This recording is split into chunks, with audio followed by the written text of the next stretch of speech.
اچھا، سلطانہ صاحبہ نے کہا کہ وہ مزید مداخلت نہیں کریں گی؟ جی بالکل، آخرکار اس بڑھیا نے ہار مان لی۔ یہی تو ہونا تھا آخرکار، دیکھا تو تھا تم نے کل ان کا تماشا۔ ہاں امی آپ کو ایک بات بتاؤں میں، ہمیں پہلے ہی سمجھ جانا چاہیے تھا کہ کریم صاحب ہمیں گھر سے نہیں نکالیں گے، بے وقوف تو ہم ہی تھے۔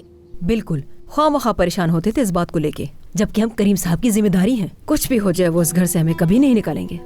جب سلطانہ صاحبہ نے دیکھا کہ سعدیہ بھی ہمارے خلاف نہیں ہے تو فوراً پیچھے ہٹ گئیں۔ اچھا ہوا کہ یہ موضوع ہی ختم ہو گیا، بلکہ اب تو مجھے ایسا لگتا ہے کہ انہیں تمہاری شادی کروانے میں کوئی دلچسپی نہیں تھی۔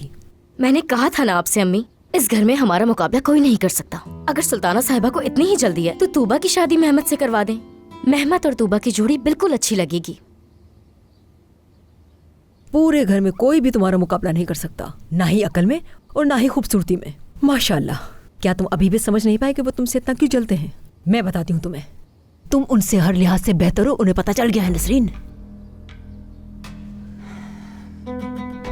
انہوں نے یہاں ہمیں عزت دینے کے بجائے اپنے گھر کا ملازم بنا دیا ہمیں، کیونکہ وہ تمہیں ہر حال میں دبانا چاہتے تھے نسرین۔ ایسا کبھی نہیں ہو سکتا۔